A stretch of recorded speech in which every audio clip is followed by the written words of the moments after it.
നമസ്കാരം. S P ജേണലിലേക്ക് ഒരിക്കൽ കൂടി സ്വാഗതം. നമുക്ക് പ്രതിപക്ഷങ്ങളുണ്ടായിട്ടുണ്ട്. അതായത് നമ്മുടെ സർക്കാർ രൂപീകരിക്കുന്ന എല്ലാ വേളയിലും കേരളത്തിൻ്റെ ആദ്യത്തെ മന്ത്രിസഭ മുതൽ ഇപ്പോൾ എത്തി നിൽക്കുന്ന വി.ഡി. സതീശൻ മന്ത്രിസഭ വരെ. എന്നാൽ ഈ കഴിഞ്ഞ 10 വർഷക്കാലത്തെ 2016 മുതൽ 2026 വരെയുള്ള പ്രതിപക്ഷത്തെയും തുടർന്ന് 26-ന് ശേഷം ഇപ്പോൾ ഇതുവരെ എത്തി നിൽക്കുന്ന പ്രതിപക്ഷത്തെയും നമുക്കൊന്ന് വിലയിരുത്താം. എങ്ങനെയായിരിക്കണം ഒരു പ്രതിപക്ഷം എന്നുള്ളതിനെക്കുറിച്ച് നമുക്ക് വെറുതെ ഒന്ന് ചർച്ച ചെയ്ത് നോക്കാം. നിലവിൽ നമ്മൾ പരിശോധിക്കേണ്ട ഒരു കാര്യം, ഇവിടെ കഴിഞ്ഞ 2020 വരെയുള്ള 21 വരെയുള്ള ഒരു കാലഘട്ടം, 16 മുതൽ 21 വരെയുള്ള കാലഘട്ടം, ഈ കാലഘട്ടത്തിൽ എന്തൊക്കെ വിഷയങ്ങളാണ് ഇവിടുത്തെ അന്നത്തെ പ്രതിപക്ഷ നേതാവായിരുന്ന രമേശ് ചെന്നിത്തല ഉയർത്തിക്കൊണ്ടുവന്നത്? അങ്ങനെ കാര്യപ്പെട്ട വിമർശനങ്ങൾ അല്ലെങ്കിൽ നിലനിൽക്കാൻ സാധ്യതയുള്ള വിമർശനങ്ങൾ ഒന്നും തന്നെ രമേശ് ചെന്നിത്തലയുടെ ഭാഗത്തു നിന്നും ഉണ്ടായിട്ടില്ല എന്നുള്ളത് തന്നെയാണ് നമുക്ക് മനസ്സിലാക്കാൻ കഴിയുന്നത്.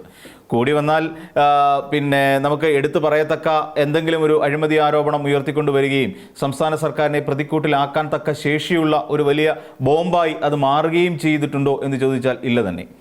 അന്ന് ആകെ സംസ്ഥാന സർക്കാരിന് പേരുദോഷമുണ്ടാക്കിയത് സ്വപ്ന സുരേഷ് എന്ന് പറയുന്ന ഒരു യുവതി നടത്തിയ ഒരു സ്വർണ്ണ കടത്ത് കേസ് മാത്രമായിരുന്നു. ആ സ്വർണ്ണക്കടത്ത് കേസുമായി ബന്ധപ്പെട്ടുകൊണ്ട് മുഖ്യമന്ത്രിയെയും മുഖ്യമന്ത്രിയുടെ ഓഫീസിനെയും അടക്കം പല രീതിയിൽ തകർക്കാൻ ശ്രമിച്ചുവെങ്കിൽ പോലും അതൊന്നും നടപ്പിലാകാതെ പോയി. അപ്പോൾ ഏറ്റവും ഒടുവിൽ അത് ആ കോവിഡ് കാലഘട്ടത്തിൽ ജൂലൈ മാസത്തിൽ സംഭവിച്ച ഒരു കഥയായതുകൊണ്ട് അല്ലെങ്കിൽ ഒരു സ്ഥിതിവിശേഷം ആയതുകൊണ്ട് തന്നെ അതിനെ പൊളിറ്റിക്കലൈസ് ചെയ്തുകൊണ്ട് ആ ഒരു 2021 നടക്കുന്ന തെരഞ്ഞെടുപ്പിലേക്ക് എത്തിച്ച് അതിനെ ഒരു തരത്തിൽ പറഞ്ഞാൽ ഇടതുപക്ഷ വിരുദ്ധത സൃഷ്ടിക്കുക എന്നുള്ളത് മാത്രമായിരുന്നു അന്ന് കോൺഗ്രസ് പാർട്ടി ശ്രമിച്ചത്. നമുക്കറിയാം 2018 ഇതേ തുടർന്ന് നമ്മുടെ സംസ്ഥാനത്ത്, അതായത് ഇടതുപക്ഷ മന്ത്രിസഭ അധികാരമേറ്റ് 2 വർഷം കഴിയുമ്പോൾ നമ്മുടെ സംസ്ഥാനത്തിൽ ഒരു വലിയ പ്രതിസന്ധി ഉണ്ടാകുന്നു. ആ പ്രതിസന്ധി നൂറ്റാണ്ട് കണ്ട ഏറ്റവും വലിയ പ്രളയം എന്നുള്ള നിലയ്ക്ക് തന്നെയായിരുന്നു. ആ പ്രളയം 2018 തുടങ്ങി. ആ 2018 നമ്മുടെ സംസ്ഥാനത്തെ ആകെ മൊത്തം വിഴുങ്ങി നിൽക്കുന്ന ഒരു സാഹചര്യമുണ്ടായി. ആ പ്രളയവുമായി ബന്ധപ്പെട്ടുകൊണ്ട് അന്ന് സംസ്ഥാന സർക്കാർ സ്വീകരിച്ച ചില സമീപനങ്ങൾ ഉണ്ടായിരുന്നു. ആ സമീപനം അനുസരിച്ച് റീബിൽഡ് കേരള എന്ന് പറയുന്ന ഒരു പവർ അല്ലെങ്കിൽ ഒരു പ്രോജക്റ്റിന് സർക്കാർ രൂപം കൊടുത്തു. എന്നാൽ ഇതിനെ തകർക്കാൻ വേണ്ടിയിട്ടാണോ എന്നറിയില്ല, അന്ന് MLA ആയിരുന്ന വി.ഡി. സതീശൻ എന്ന് പറയുന്ന നേതാവ്, ഇന്ന് അദ്ദേഹം മുഖ്യമന്ത്രിയാണ്, പുനർജനി എന്ന് പറയുന്ന ഒരു പദ്ധതിയുമായി ബന്ധപ്പെട്ടുകൊണ്ട് പ്രളയബാധിതരെ സഹായിക്കാൻ വേണ്ടി ഒരു പാരലൽ മെഷർമെന്റ് എടുക്കുന്നതാണ് നമ്മൾ കണ്ടത്, അല്ലെങ്കിൽ ഒരു സമാന്തര സംവിധാനം ഒരുക്കുന്നതാണ് നമ്മൾ കണ്ടത്. നമുക്കറിയാം അതുമായി ബന്ധപ്പെട്ടുകൊണ്ട് ഈ തെരഞ്ഞെടുപ്പ് കാലത്തും അത് ചർച്ചയിലേക്ക് വന്നിരുന്നു എന്നുള്ളതാണ്. അപ്പോൾ ഇങ്ങനെ അവിടെ സർക്കാർ റീബിൽഡ് ചെയ്തുകൊണ്ട് നമ്മുടെ സംസ്ഥാനത്തിലുണ്ടായ പ്രതിസന്ധികളെ മറികടക്കാൻ ശ്രമിക്കുന്ന അതേ സാഹചര്യത്തിൽ താൻ ഇവിടെ ഒരു പാരലൽ സർക്കാരായി മാറിക്കൊണ്ട് അതിനെ മറ്റൊരു തലത്തിൽ അതിനെ പണം ഉണ്ടാക്കുന്നതിന് വേണ്ടിയിട്ടുള്ള ഒരു സംവിധാനമായി മാത്രം കാണുന്ന ഒരു സാഹചര്യം നമ്മുടെ കേരളത്തിലുണ്ടായി പ്രതിപക്ഷത്തിൻ്റെ ഭാഗത്തു നിന്നും. ഞാൻ പ്രതിപക്ഷ നേതാവിനെ മാത്രമല്ല ഉദ്ദേശിച്ചത്, പ്രതിപക്ഷത്തെ ആകെ മൊത്തം ഞാൻ പരിശോധിച്ച് പറയുകയാണ്. പിന്നീട് 2021 20 അവസാനം എത്തുമ്പോഴാണ് 19 അവസാനം എത്തുമ്പോഴാണ് നമ്മുടെ സംസ്ഥാനത്ത് ഏറ്റവും വലിയ പ്രതിസന്ധി ഉണ്ടാകുന്നത്. കോവിഡ് എന്ന് പറയുന്ന ഒരു മഹാമാരി. അതിനു മുമ്പ് ഓക്കെ ഉണ്ടായിരുന്നു. അതിനുശേഷം നമുക്ക് ഇങ്ങോട്ട് വന്നു കഴിഞ്ഞാൽ നമുക്ക് കാണാൻ കഴിയുന്ന ഒരു കാര്യം, നമ്മുടെ നാട്ടിലേക്ക് നിപ വൈറസ് ഉണ്ടാകുന്നു. ആ നിപയുമായി ബന്ധപ്പെട്ടുകൊണ്ടും തർക്കങ്ങളും പ്രതിസന്ധികളും ഒക്കെ നമ്മുടെ നാട്ടിലുണ്ട്. ലോക്ക്ഡൗണിന് സമാനമായ ചില കണ്ടെയ്ൻമെൻറ്റ് സോണുകൾ ആ കാലഘട്ടത്തിൽ ഒരുക്കുകയും ഒക്കെ ചെയ്തിരുന്നു. പിന്നീടാണ് കോവിഡ് എന്ന് പറയുന്ന ഒരു മഹാമാരി നമ്മുടെ കേരളത്തിലേക്ക് എത്തിയത്. പക്ഷേ അവിടെ പ്രതിപക്ഷം ശ്രമിച്ചത് അതിനെ പൊളിറ്റിക്കലൈസ് ചെയ്യുക എന്നുള്ളതാണ്. അതിനെ കൊണ്ട് നമുക്കറിയാം ഉസ്മാൻ എന്നുള്ള തരത്തിൽ രമേശ് ചെന്നിത്തല അറിയപ്പെടാനുള്ള കാരണം എന്തായിരുന്നു? രമേശ് ചെന്നിത്തല എന്ന് പറയുന്ന ഒരു നേതാവ് അന്ന് പ്രതിപക്ഷ നേതാവാണ്. നമ്മൾ ആലോചിച്ച് നോക്കൂ, ക്യാബിനറ്റ് പദവിയുള്ള പ്രതിപക്ഷ നേതാവാണ് ശരിക്കും രമേശ് ചെന്നിത്തല എന്ന് പറയുന്ന ഒരാൾ. ആ രമേശ് ചെന്നിത്തല എന്താണ് അന്ന് ചെയ്തത്? രമേശ് ചെന്നിത്തല ഏറ്റവും അപഹാസ്യമായ രീതിയിൽ ഒരു വീഡിയോ ചെയ്ത് പുറത്തേക്ക് ഇറക്കി വൈറലാകാൻ ശ്രമിക്കുകയല്ലേ അന്ന് ചെയ്തത്. അത് വൈറലായി. പക്ഷേ രമേശ് ചെന്നിത്തലയുടെ ഇൻറ്റൻഷൻ എന്താണ് എന്ന് പൊതുജനത്തിന് മനസ്സിലായി. രമേശ് ചെന്നിത്തല ഇവിടെ സർക്കാരിന് അതീതമായി ഒരു പാരലൽ വേൾഡ് കെട്ടിപ്പൊക്കാൻ, അതായത് പ്രളയ കാലഘട്ടത്തിൽ വി.ഡി. സതീശൻ എന്താണോ ചെയ്തത് അതിന് സമാനമായ ഒരു പാരലൽ സർക്കാർ രൂപീകരിക്കുക എന്നുള്ളതാണ് ചെന്നിത്തല ചെയ്തത്. അതിന് വേണ്ടിയിട്ട് അദ്ദേഹം വെറുതെ ഫോൺ എടുക്കുക, കുവൈറ്റിലേക്ക് വിളിക്കുന്നതായിട്ട് ഭാവിക്കുക, ബഹ്റിനിലേക്ക് വിളിക്കുക, വിദേശ രാജ്യങ്ങൾ മറ്റു രാജ്യങ്ങളിലേക്ക് വിളിക്കുക, അവിടെ നമ്മുടെ ആളുണ്ട് എന്നൊക്കെ പറഞ്ഞുകൊണ്ട് അവരെ പ്രൊട്ടക്റ്റ് ചെയ്യാൻ വേണ്ടിയിട്ട് നമ്മൾ വേണ്ടത് ചെയ്യണം എന്നൊക്കെ പറയുന്ന രീതിയിൽ അവിടെയുള്ള ആൾക്കാർ എങ്ങനെയൊക്കെ ഇരിക്കുന്നു തുടങ്ങിയ ഒരു അപഹാസ്യമായ രീതിയിൽ അതിനെ അവതരിപ്പിക്കുകയായിരുന്നു രമേശ് ചെന്നിത്തല ചെയ്തത്. ആ രമേശ് ചെന്നിത്തല പിന്നീട് പ്രതിപക്ഷ നേതൃസ്ഥാനത്ത് നിന്ന് തട്ടിമാറ്റപ്പെടുകയാണ് ആ തെരഞ്ഞെടുപ്പോടുകൂടി. പക്ഷേ ആ തെരഞ്ഞെടുപ്പ് കാലത്ത് അല്ലെങ്കിൽ ആ കാലഘട്ടത്തിൽ ഉണ്ടായി വന്ന കോവിഡ് കാലത്തുണ്ടായി വന്ന ഈ പറയുന്ന സ്വർണ്ണക്കടത്ത് കേസ് മുഖ്യമന്ത്രിയെ വലുതായി ഏശിയില്ല എന്നുള്ളത് സത്യാവസ്ഥയാണ്. ഇന്ന് നമുക്കറിയാം മുഖ്യമന്ത്രി ആയിരുന്ന പിണറായി വിജയൻ എന്ന് പറയുന്ന നേതാവിനെ അദ്ദേഹത്തിൻ്റെ സാമൂഹ്യ മാധ്യമങ്ങളിൽ അടക്കം കയറി പൊങ്കാലയിടുന്ന ഒരുപാട് ആൾക്കാരുണ്ട് നമ്മുടെ നാട്ടിൽ. അത് ഒരുപക്ഷെ UDFിൻ്റെ ആൾക്കാരായിരിക്കാം, അതല്ലെങ്കിൽ മുസ്ലിം ലീഗുമായി ബന്ധപ്പെട്ടിട്ടുള്ള ആൾക്കാരായിരിക്കാം, അതുമല്ലെങ്കിൽ ഈ പറയുന്ന സംഘപരിവാർ അജണ്ടകളുള്ള സംഘപരിവാർ അനുകൂല സംഘടനകളിൽ നിന്നുമൊക്കെ ആകാം അദ്ദേഹത്തെ വളരെ മോശമായ രീതിയിൽ പരാമർശിച്ചുകൊണ്ട് തെറി വിളിച്ചുകൊണ്ട് പലരും കമൻറ്റുകൾ രേഖപ്പെടുത്തി കാണുന്നുണ്ട്. പക്ഷേ ഈ ഒരു 5 വർഷക്കാലം മുഖ്യമന്ത്രി പിണറായി വിജയൻ ജനങ്ങൾക്ക് വേണ്ടി എന്ത് ചെയ്തു എന്നുള്ളതിൻ്റെ തെളിവാണ് 99 സീറ്റോടുകൂടി വീണ്ടും ഇടതുപക്ഷ സർക്കാർ 2021 അധികാരമേൽക്കുന്നത്. കോൺഗ്രസിൻ്റെ അല്ലെങ്കിൽ കോൺഗ്രസ് പാർട്ടിക്ക് അകത്തുണ്ടായ ചില പടലപ്പിണക്കങ്ങളും തർക്കങ്ങളും ഒക്കെ കാരണം അവിടെ രമേശ് ചെന്നിത്തലയ്ക്ക് ഹൈക്കമാൻഡിൻ്റെ നിർദ്ദേശപ്രകാരം പ്രതിപക്ഷ നേതൃസ്ഥാനത്ത് നിന്നും മാറി നിൽക്കേണ്ടി വരുന്നു. അപ്പോൾ ആ പ്രതിപക്ഷ നേതാവിനെ സംബന്ധിച്ചിടത്തോളം അദ്ദേഹം ആ ഉസ്മാൻ കളിച്ചതും എല്ലാം എന്തിനു വേണ്ടിയായിരുന്നു എന്ന് പകൽ പോലെ വ്യക്തമാണ്. എന്തിന്? അടുത്ത തെരഞ്ഞെടുപ്പിൽ മുഖ്യമന്ത്രി ആയി മാറാൻ വേണ്ടി. അങ്ങനെ ഒരു ആഗ്രഹം. അദ്ദേഹം നേരത്തെ MP ആയിരിക്കുകയും ഇവിടെ സംസ്ഥാനത്ത് മന്ത്രിയൊക്കെ ആയിരുന്ന ആളാണെങ്കിൽ പോലും അദ്ദേഹത്തിന് ഒരിക്കലും മുഖ്യമന്ത്രിയാകാൻ കഴിഞ്ഞിട്ടില്ല എന്നുള്ളത് അദ്ദേഹത്തിൻ്റെ കരിയറിലെ ഏറ്റവും വലിയ ദൗർഭാഗ്യമായി നമുക്ക് കാണേണ്ടി വരും. ആ രമേശ് ചെന്നിത്തല പിന്നീട് പ്രതിപക്ഷ നേതൃസ്ഥാനത്ത് നിന്ന് തട്ടിമാറ്റപ്പെടുകയും പകരം അവിടേക്ക് VD സതീശൻ എന്ന് പറയുന്ന അതുവരെ MLA ആയിരുന്ന ആൾ നിയുക്തനാകുകയും ചെയ്യുന്നു. അവിടെ മുതൽ തന്നെ നമുക്കറിയാം ഈ കോൺഗ്രസിനകത്തൊരു വലിയ പ്രതിസന്ധി രൂപം കൊണ്ട് തുടങ്ങുന്ന കാലഘട്ടമായിരുന്നു അത്. എന്നാൽ അവിടെ എന്താ സംഭവിച്ചതെന്ന് ചോദിച്ചാൽ AI ക്യാമറ അഴിമതി, K-ഫോൺ അഴിമതിയും, അതായത് സർക്കാർ തൊടുന്നതെല്ലാം അഴിമതിയാണ് എന്ന് വരുത്തി തീർക്കുകയാണ് ശരിക്കും ഈ പറയുന്ന നേതാക്കന്മാർ. അതായത് രമേശ് ചെന്നിത്തലയും അതായത് യഥാർത്ഥ പ്രതിപക്ഷ നേതാവായ VD സതീശനും ഇവർ രണ്ടുപേരും കൂടി സംയുക്തമായി നിന്നുകൊണ്ട് സർക്കാരിനെ കടന്നാക്രമിക്കാൻ, അതും രാഷ്ട്രീയമായി കടന്നാക്രമിക്കാൻ ശ്രമിക്കുകയായിരുന്നു. തുടർന്ന് ഇങ്ങോട്ടാണ് നമുക്കറിയാവുന്ന പോലെ നമ്മുടെ ഏറ്റവും വലിയ പ്രശ്നമുണ്ടാകുന്നു. നമ്മുടെ ചൂരൽമലയിൽ ഉരുൾപൊട്ടലുണ്ടാകുന്നു. ആ ചൂരൽമല ഉരുൾപൊട്ടലുമായി ബന്ധപ്പെട്ടുകൊണ്ട് സംസ്ഥാന സർക്കാർ CMDRF എന്ന് പറയുന്നൊരു പദ്ധതി, ഇത് ഇന്നോ ഇന്നലെയോ രൂപീകരിച്ചല്ല, ഇത് കാലങ്ങളായുള്ള ഒരു പദ്ധതി തന്നെയാണ്.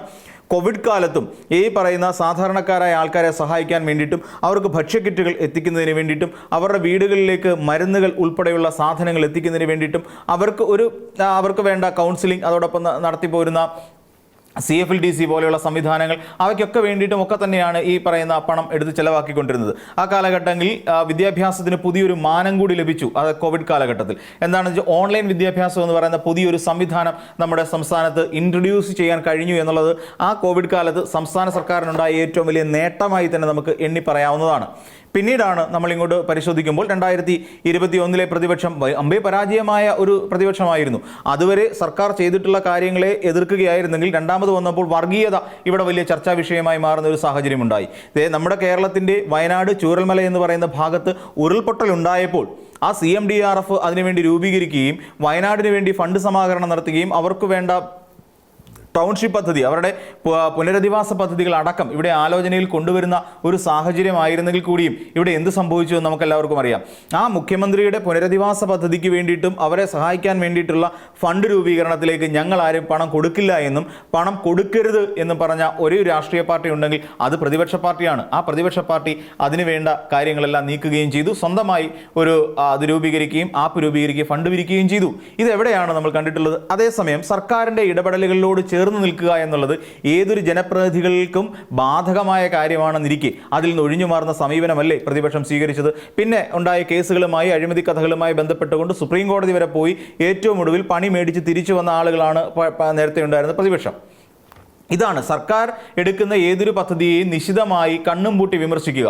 നമുക്കറിയാം വിഴിഞ്ഞം പ്രോജക്റ്റുമായി ബന്ധപ്പെട്ടുകൊണ്ട് അവിടുത്തെ തദ്ദേശവാസികൾ നടത്തിയ സമരത്തിന് ലത്തീൻ അതിരൂപതയുമായി ബന്ധപ്പെട്ടുകൊണ്ട് നടത്തിയ സമരത്തിൽ എല്ലാ പിന്തുണയും പ്രഖ്യാപിച്ചുകൊണ്ട് വിഴിഞ്ഞം പദ്ധതി നടപ്പിലാക്കില്ല എന്നുള്ള ശക്തമായ ദൃഢ തീരുമാനമെടുത്ത ഒരു പ്രതിപക്ഷമുണ്ടെങ്കിൽ അത് കഴിഞ്ഞ കാലഘട്ടത്തിൽ 2021 മുതൽ 2026 വരെ നമ്മുടെ കേരളത്തിലുണ്ടായിരുന്ന പ്രതിപക്ഷമാണെന്ന് പറയേണ്ടി വരും.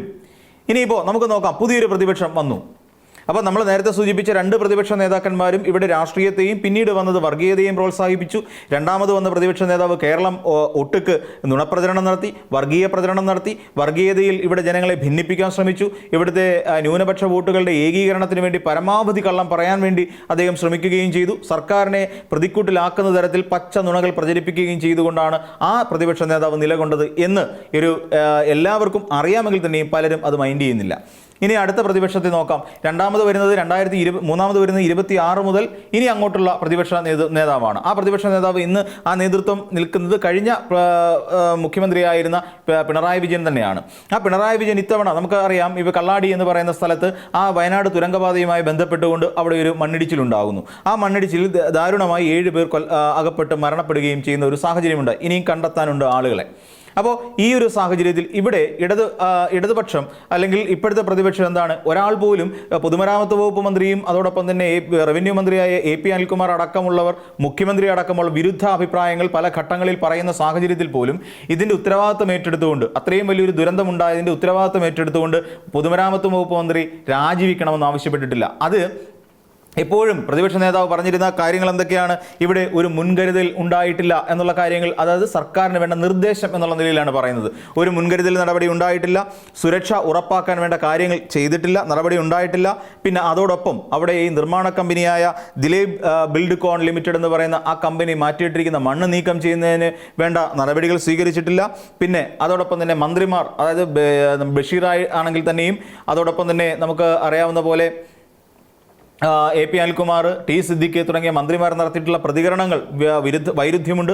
അത് ചൂണ്ടിക്കാണിച്ചു. ഈ പറയുന്ന കാര്യങ്ങൾ ഏകോപിപ്പിക്കുന്ന കാര്യത്തിൽ സംസ്ഥാന സർക്കാർ പരാജയപ്പെട്ടു തുടങ്ങിയ വിവാദങ്ങൾ ഉയർത്തുക മാത്രമാണ്, അല്ലെങ്കിൽ അത്തരത്തിലുള്ള മാർഗനിർദ്ദേശങ്ങൾ നൽകുക മാത്രമാണ് ചെയ്തത്. അതിനപ്പുറത്തേക്ക് ഇത് സർക്കാരിൻ്റെ പരാജയം എന്നുള്ള നിലയിൽ നിന്നുകൊണ്ടോ ആ പരാജയം ഏറ്റുവാങ്ങിക്കൊണ്ട് ഈ ദുരന്ത ഭൂമി ഇത്രയും കലുഷിതമായി കിടക്കുന്ന സാഹചര്യത്തിൽ സർക്കാർ രാജിവെക്കണമെന്നോ മുഖ്യമന്ത്രി രാജിവെക്കണമെന്നോ ഉത്തരവാദിത്തമില്ലായ്മ കാണിച്ച പൊതുമരാമത്ത് വകുപ്പ് മന്ത്രി രാജിവെക്കണമെന്നോ ഒരു ഘട്ടത്തിൽ പോലും ഇവിടെ പ്രതിപക്ഷ നേതാവ് ആവശ്യപ്പെട്ടിട്ടില്ല എന്നുള്ളതാണ് പ്രതിപക്ഷത്തിൻ്റെ ഏറ്റവും വലിയ ഗുണമായി നമ്മൾ കാണേണ്ടത്. അപ്പോൾ അതിനോട് ചേർന്ന് നിന്നുകൊണ്ട് പ്രവർത്തിക്കുക എന്നുള്ളതാണ്. നമുക്കറിയാം, കഴിഞ്ഞ സർക്കാരിൽ CMDRFിലേക്ക് കൊടുക്കരുത് എന്ന് പറഞ്ഞുകൊണ്ട് ആ ജനങ്ങളെ വഞ്ചിച്ചവരാണ്. അപ്പോൾ അങ്ങനെ ഒരു വഞ്ചന നമ്മുടെ മുന്നിൽ നിൽക്കുന്ന സാഹചര്യത്തിലാണ് പുതിയ പ്രതിപക്ഷം എങ്ങനെ ആയിരിക്കണം എന്നുള്ളതിൻ്റെ മാതൃക കാണിച്ചു കൊടുക്കുകയാണ് എന്ന് പറയേണ്ടി വരും. അപ്പോൾ ആരുടെയും ഇവിടെ രാജിവെക്കേണ്ട സ്ഥിതിവിശേഷം ഉണ്ടെന്നേ ഈ പറയുന്ന പോലെ PK ബഷീർ എന്ന് പറയുന്ന പൊതുമരാമത്ത് വകുപ്പ് മന്ത്രി രാജിവെക്കേണ്ടതുണ്ട്. അതിനകത്ത് ആ കാര്യങ്ങൾ അവിടുത്തെ ജില്ലാ ഭരണകൂടവുമായി ബന്ധപ്പെട്ടുകൊണ്ട് ഏകോപിപ്പിക്കാൻ ശ്രമിക്കാത്ത AP അനിൽകുമാറിന് അതിനകത്ത് ഉത്തരവാദിത്തമുണ്ട്. ആ ജില്ലയുടെ തന്നെ സ്വന്തം മന്ത്രിയായ T സിദ്ദിഖിന് അതുമായി ബന്ധപ്പെട്ടുകൊണ്ട് കാര്യമുണ്ട്. ഇതേ മന്ത്രി തന്നെ, അതായത് ഈ ബഷീർ എന്ന് പറയുന്ന PK ബഷീർ എന്ന് പറയുന്ന മന്ത്രി തന്നെ പറഞ്ഞ കാര്യങ്ങൾ എന്തൊക്കെയാണ്? ഇപ്പോൾ നടന്നുകൊണ്ടിരിക്കുന്ന എല്ലാ അനുമതിയും ലഭിച്ചിരുന്നു എന്നുള്ള കാര്യം പറഞ്ഞിരുന്നില്ലേ?